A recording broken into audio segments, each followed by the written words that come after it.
This is grade 12 English. It is the part 2 video of the lesson Last Spring Stories of Stolen Childhood. The lesson can be divided into 3 subparts. That is, the stolen childhood of Sahib A. Alam, Mukesh and Savita.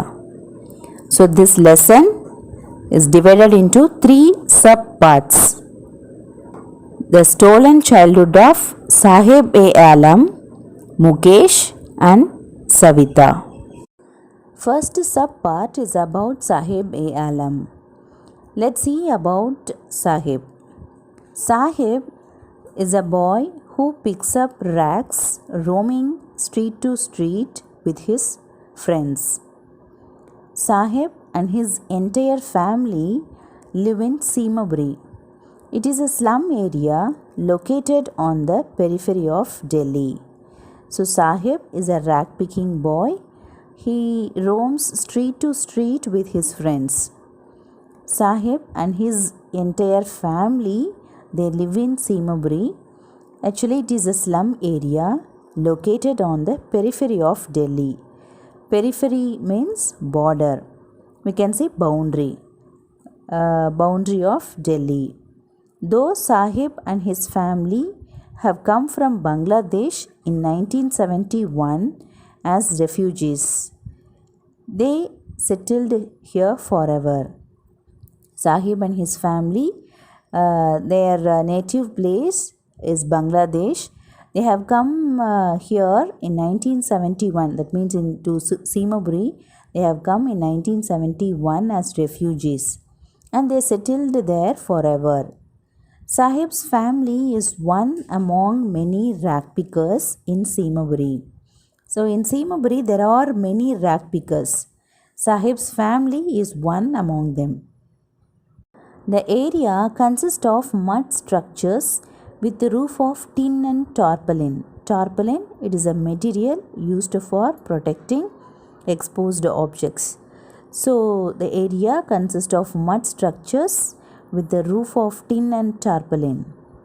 Sahib roams barefoot with his friends. Barefoot without shoes. Okay. He roams with his friends in barefoot. They appear like flight of birds in the morning and disappear in the afternoon. So morning time they roam. They roam for rag picking in the morning. In the afternoon they disappear. There are no facilities of sewage, drainage or 24 hours running water. About 10,000 rag pickers live in Simaburi. So there are no facilities in their area.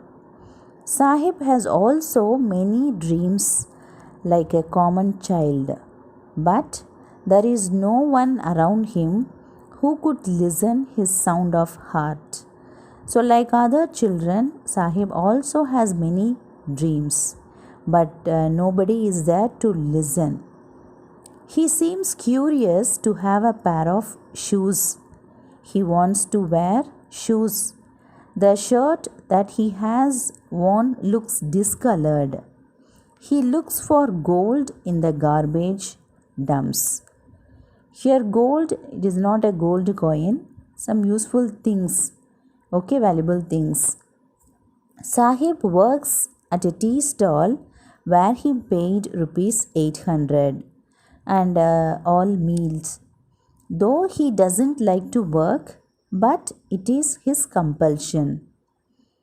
So first he picks rags, and then after that he works at a tea stall where he paid rupees 800 and all meals he had.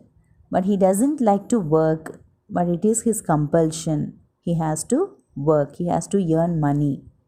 Sahib couldn't be his own master anymore as he ever used to be. So when he works at a tea stall, he couldn't be his own master. He works under a master. He couldn't be his own master. Then he adored roaming and picking up rags better than his work. Sahib is the only character of the exploitation of a child that reflects child labor. It shows there are millions like him who could never enjoy their childhood. So there are millions of children like Sahib who could never enjoy their childhood.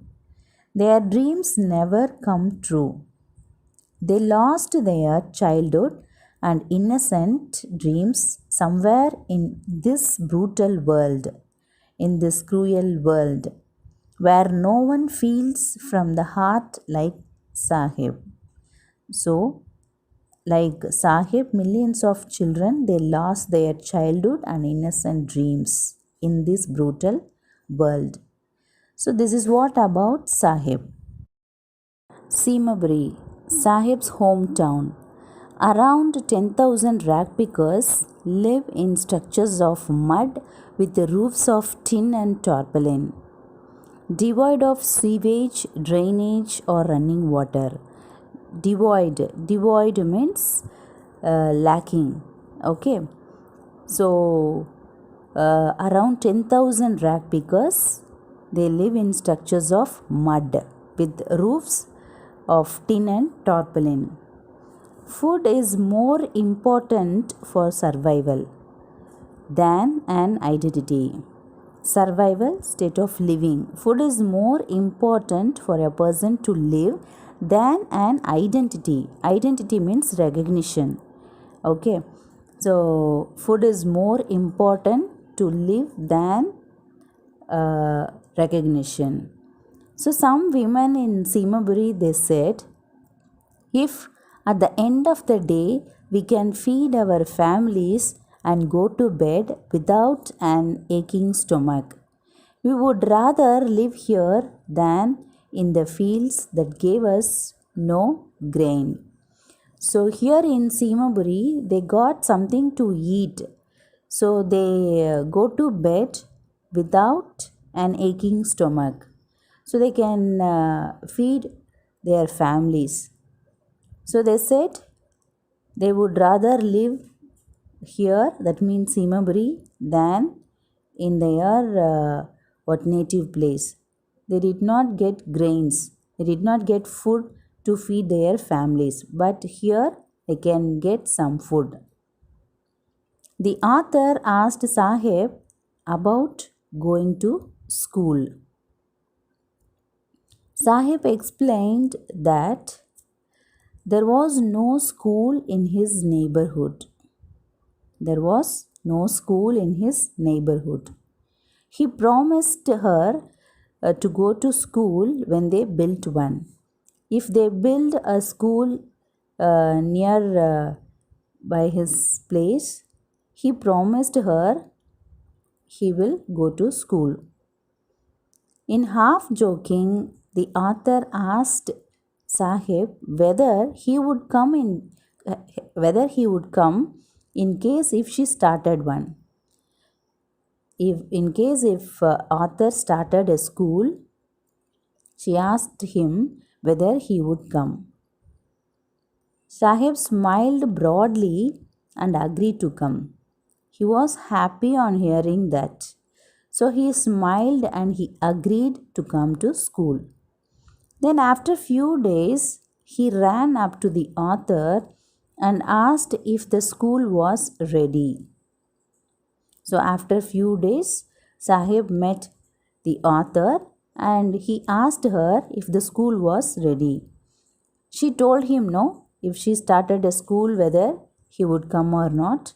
So he asked her. The author felt embarrassed.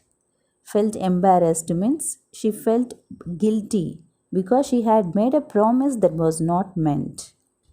Then author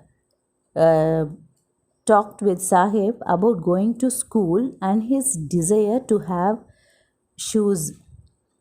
So, on when talking with the Sahib, author came to know that his desire that to wear shoes.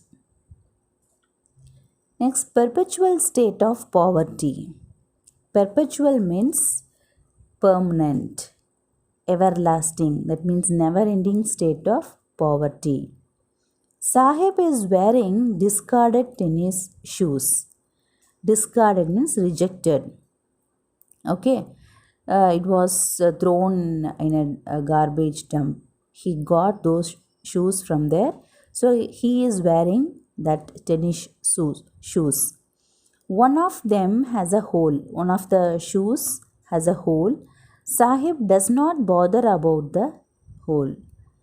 For one who has walked barefoot, even shoes with a hole is a dream come true. So, for one who has walked barefoot, a person who has walked barefoot, even shoes with the hole is a dream come true. So, this is Sahib's dream to have shoes. Okay, he is walking in a barefoot. So, that shoes with the hole is a dream that comes true. Okay. Then tennis, he said tennis is out of his reach. He likes that sport, tennis, Sahib. So tennis, a game, is out of his reach. It's impossible to a poor boy like Sahib to play a rich people game. So tennis is a game out of his reach because it's impossible to a poor boy to play a rich people game. Working at tea stall. Sahib now has a regular income. He is paid 800 rupees and all his meals. Thus, food is no problem. So, Sahib, now he has got a regular income. He is working at a tea stall. He is paid 800 rupees. Not only that, he has got all his meals. Now, food is no problem. But his face has lost the carefree look. The steel canister in his hand now seems a burden. His face has lost the carefree look. Now he doesn't look happy. The steel the steel container in his hand now seems a burden. He is no longer his own master. When he is a rag picker, he is his own master. But now, when working at a tea stall, he is no longer a master. He may have to work for longer hours. He may have to work for longer hours to get that 800 rupees.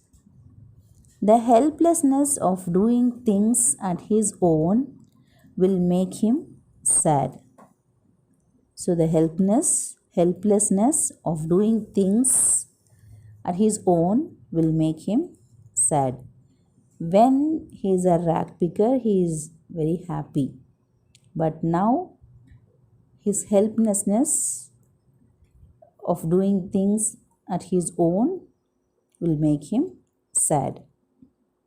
Now let's see the important points what we have discussed about Sahib's job. So before job is rag picking, then after job is tea stall worker. So in rag picking, he did not get regular income. Then he was happy and carefree. Even though he did not get regular income, he was happy and carefree because he was his own master. Then in rag picking, he carried plastic garbage bag. It was less heavier. So in rag picking, he carried plastic garbage bag. It was less heavier. But when working at tea stall, he got regular income. But he was sad because he was no longer his own master. So in tea stall also he carried steel container. He carried steel container, but it was heavier. Okay, so in tea stall he got regular income, but he was sad because he was no longer his own master. When he carried steel container, it was heavier. But in rag picking, he carried plastic garbage bag, it is less heavier. In rag picking, he didn't get regular income. He was happy and carefree because he was his own master. In tea stall, he got regular income. Even though he got regular income, he was sad because he was no longer his own master. Then here also he carried steel container. Here steel container he carried. It was heavier. Okay. Sahib's home. Before coming to Simaburi, he was in Dhaka in Bangladesh. Dhaka was his native place. His house was in amidst the green fields. In Dhaka, Sahib's house was in amidst the green fields.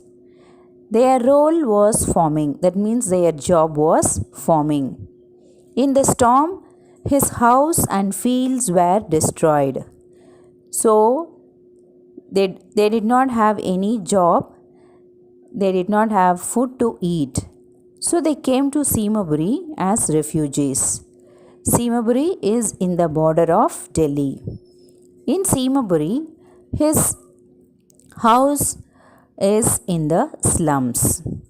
Their role, their job is rag picking.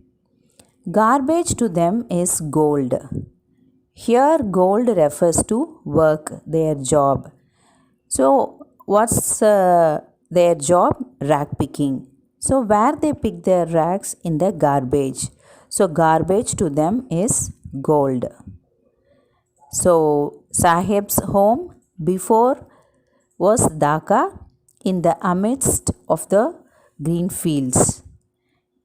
After coming to Simaburi, his home is in the slums. Students, you take your textbook, page number 13, lesson 2, Lost Spring, Stories of Stolen Childhood. So below the heading, it's given about the author. We have already discussed. And next, notice these expressions in the text, infer their meaning from the context. So there are some expressions is given, words are given, phrases are given. That is from the context, from the text lesson. So before getting into the lesson, let's see the meaning for those expressions. Okay. First one, looking for. Looking for means searching for. Looking for means searching for. Perpetual state of poverty. Perpetual state of poverty. Never ending poverty. Never ending poverty. Slog their daylight hours. Slog their daylight hours. That means work hard throughout the day. Work hard throughout the day. Next, dark hut months. Dark hut months. That means house with very less light.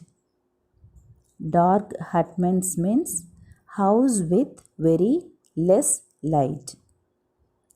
Next, roof over his head.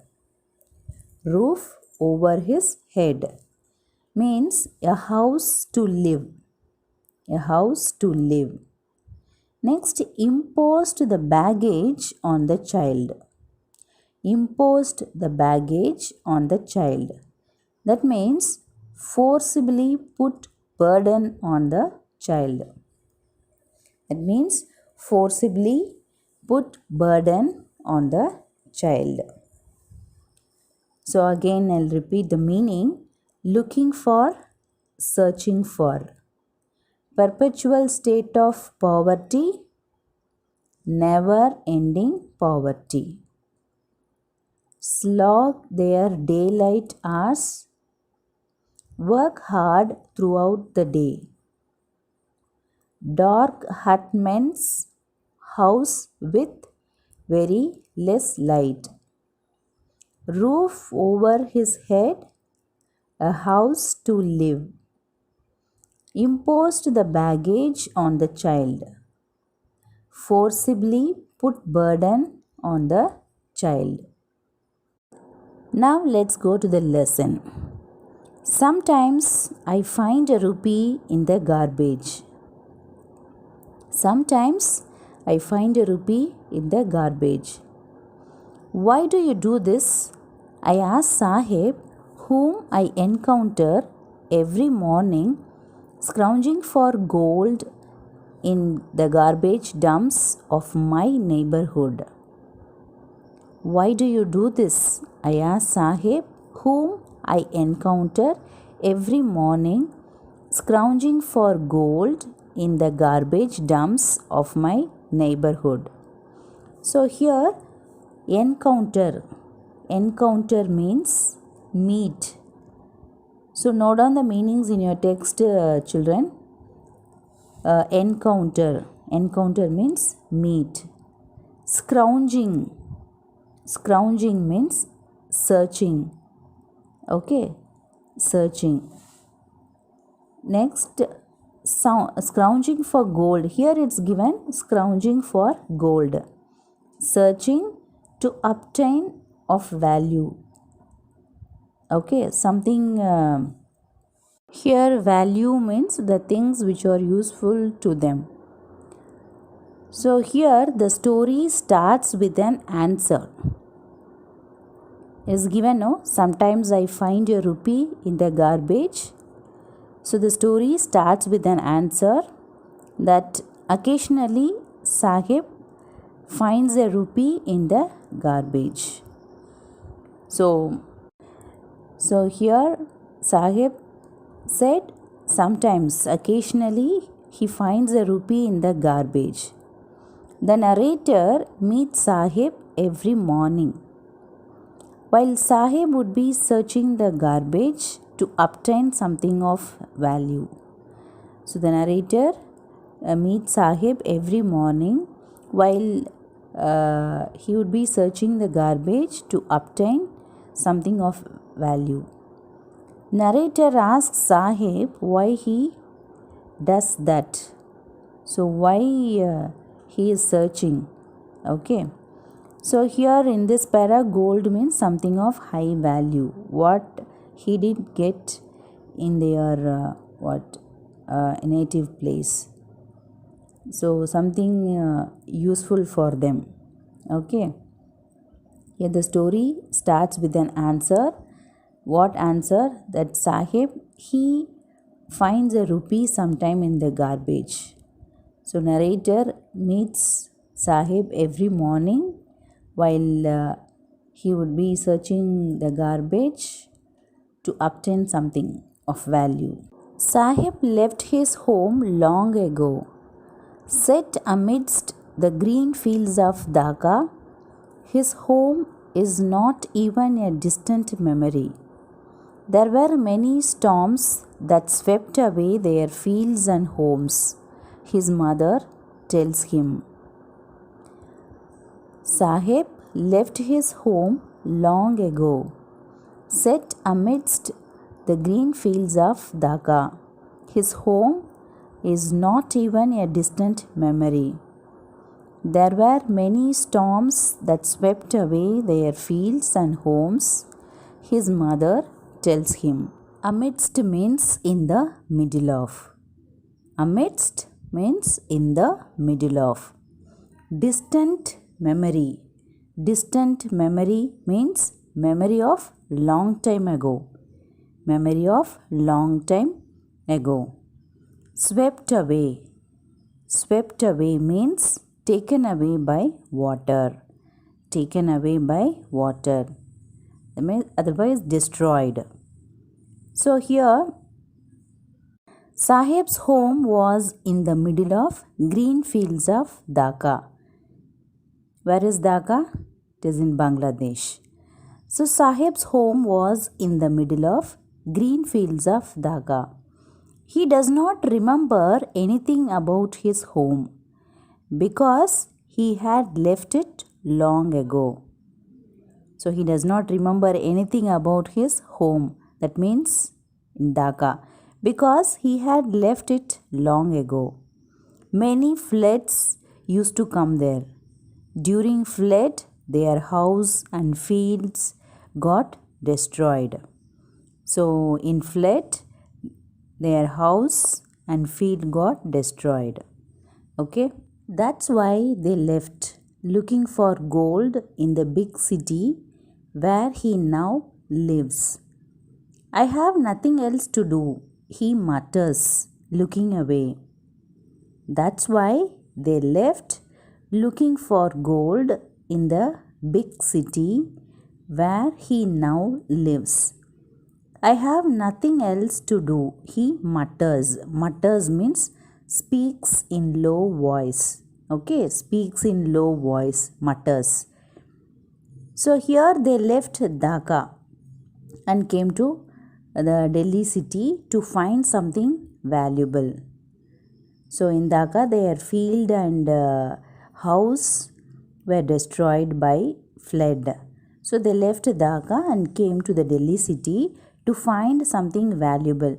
So looking for gold. Here gold means something valuable. It also means some work that will help them live. So here some work that will help them live. So here gold refers to this. Sahib now answers that he searches garbage because he does not have anything else to do.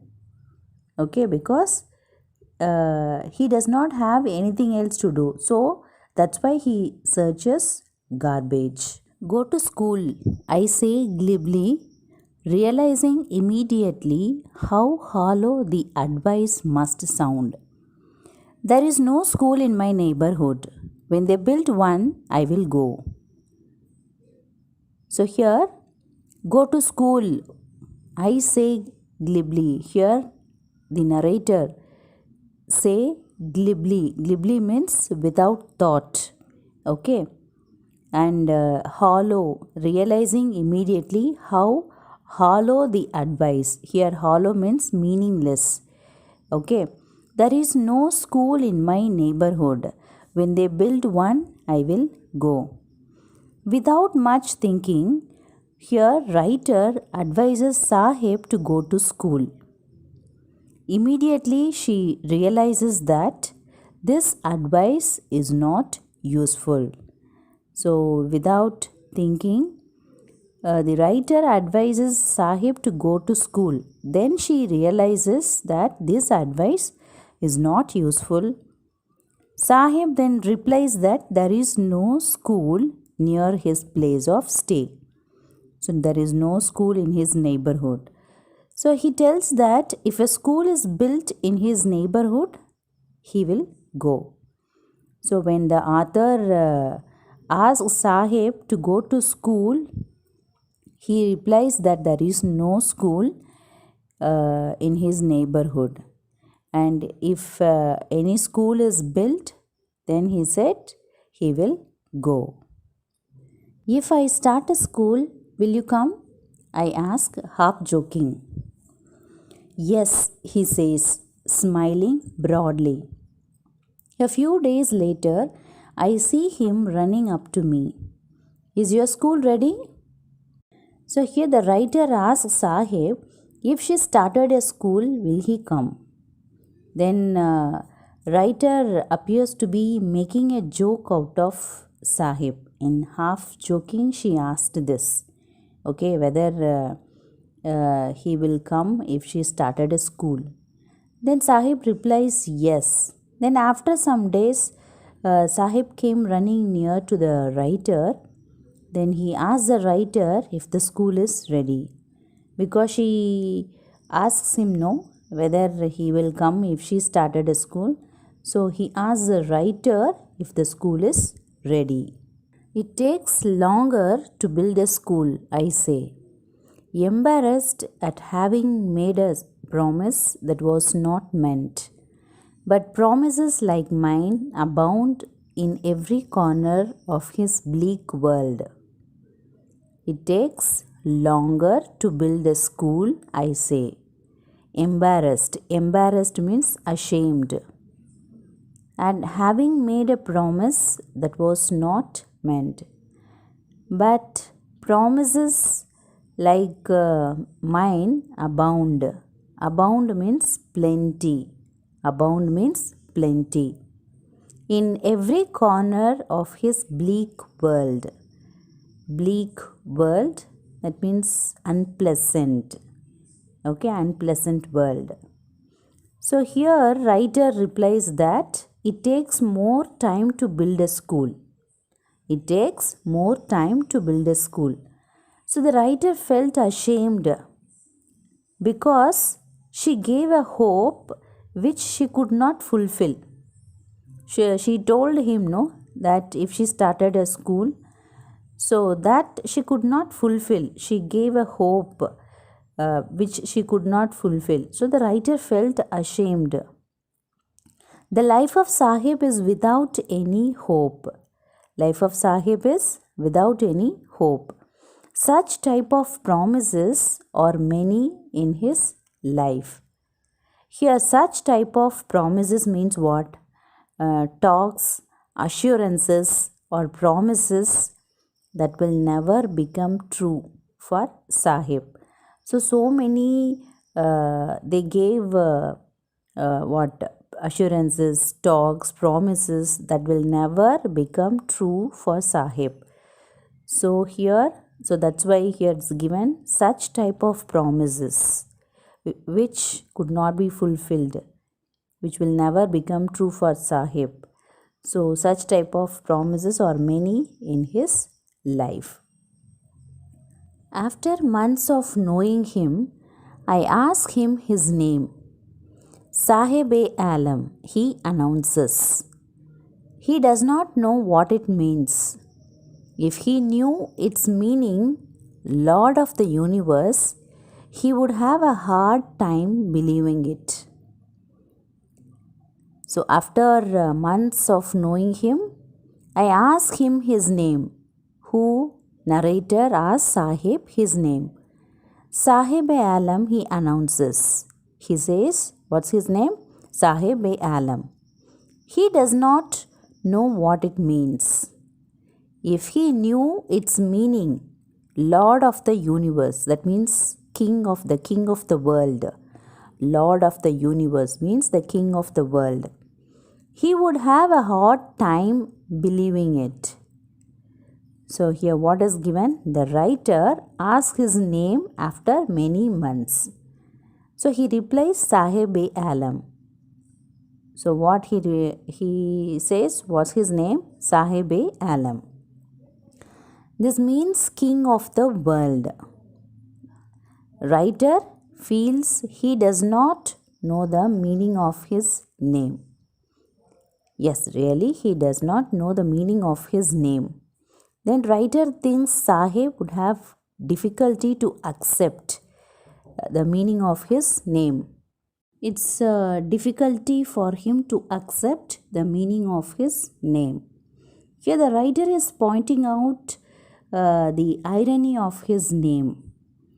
The meaning of his name is the king of universe.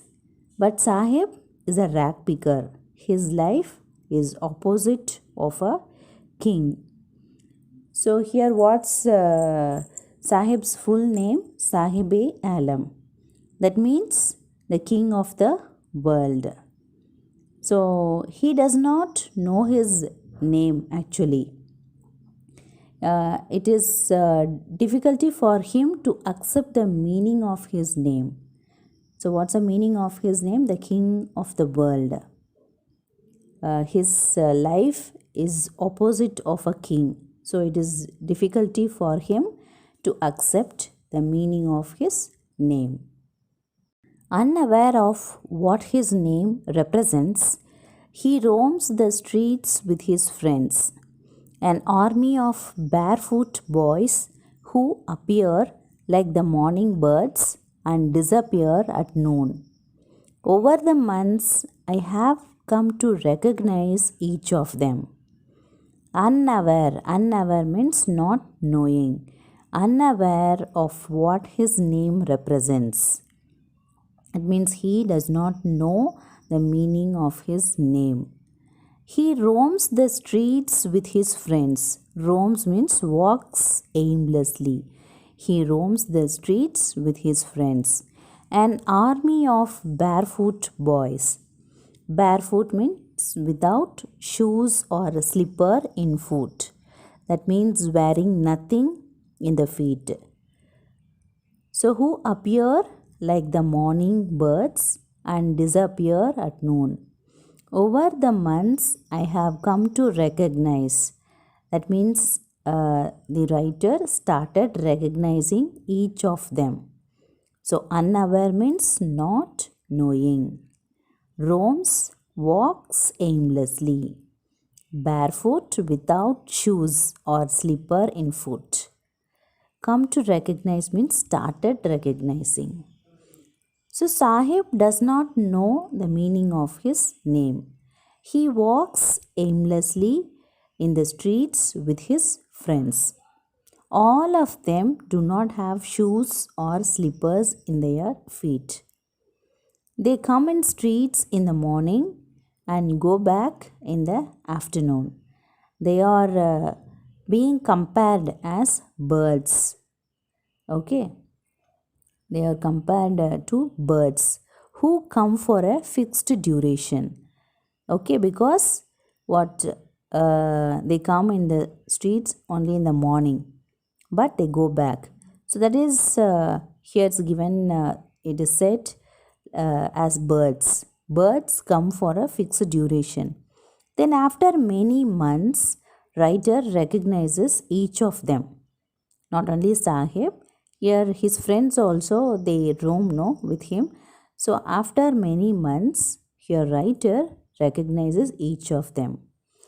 So here what is given? Sahib does not know the meaning of his name and he roams, he walks aimlessly in the streets with his friends. Then they wear barefoot without shoes or slippers. Okay. Then they come in streets in the morning and disappear, means go back in the afternoon. They are compared to birds because birds they come for a fixed duration. Okay, they come only here. Boys they roam in the streets only in the morning. That's why they compared to birds. Then after many months, the writer recognizes each of them. Okay. Why aren't you wearing chappals? I ask one. My mother did not bring them down from the shelf. He answers simply. So why aren't you wearing chappals? I ask one. The writer asks one of the boys why he is not wearing chappals. And he said his mother did not take out chappals from the shelf. So the boy simply said his mother did not take out chappals from the shelf. So probably the shelf was higher and he himself could not take out slippers. Otherwise, he is trying to hide that he does not have slippers. Okay. So when the writer asked one of the boys why he is not wearing chappals, so he said his mother did not take out chappals from the shelf. Maybe shelf was higher. He couldn't take out his slipper himself. Otherwise, maybe he is trying to hide that he does not have slippers. Even if she did, he will throw them off, adds another, who is wearing shoes that do not match. When I comment on it, he shuffles his feet and says nothing. I want shoes, says a third boy who has never owned a pair all his life. Even she did, he will throw them off. Adds another, who is wearing shoes that do not match. When I comment on it, he shuffles his feet and says nothing. I want shoes, says a third boy who has never owned a pair all his life. Shuffles here, move feet without lifting from ground. Shuffles means move feet without lifting from ground. So here another boy says that that means the boy, the first boy. Another boy says that he would have thrown chappals if his mother took out chappals. So first the writer asked one of the boys, no, he said his mother did not take out his chappal from the shelf. So another boy, he says, this boy, first boy, would have thrown chappals if his mother took out it. The second boy is wearing which are of not correct size. Second boy, he wears shoes which are not of correct size. Writer says this to the boy. The boy does not say anything. Okay. Then he moves his feet. Then this shows that he was embarrassed. Okay. Writer, she looks at his shoes which are of not correct size, no. So on seeing that, the second boy, he felt embarrassed. Then the third boy said that he wanted shoes. Then he had never owned shoe earlier. So here, author, the writer, she spoke to three boys. One of the boys, she asked one of the boys why he is not wearing chappals to the first boy. So he says that his mother, she did not take out from the shelf. Second boy, he said for that if his mother gave chappals, took out chappals, he would have thrown it. Then the second boy is wearing shoes which are not correct size, in different size he wears. Then the writer, the first boy does not say anything for this. Then the second boy, he moves his feet. This shows that he was embarrassed. So when the second boy speaks to the author looks at his feet. He wears different size shoes. So on seeing this, the second boy, he was embarrassed. Okay. He felt shy. Then the third boy said he wanted shoes because he had never owned shoe earlier. Traveling across the country, I have seen children walking barefoot in cities on village roads. It is not lack of money, but a tradition to stay barefoot is one explanation. I wonder if this is only an excuse to explain away a perpetual state of poverty. So traveling across the country, I have seen, that means author has seen children walking barefoot in cities, then on village roads. It is not lack of money, but a tradition to stay barefoot is one explanation. Whenever she asks why they walk in barefoot, why children they walk in barefoot, so one explanation she got is what? It's a tradition to stay barefoot. I wonder if this is only an excuse to explain away. Here to explain away means to hide. Okay. A perpetual state of poverty. That means to hide the never ending. Perpetual means never ending.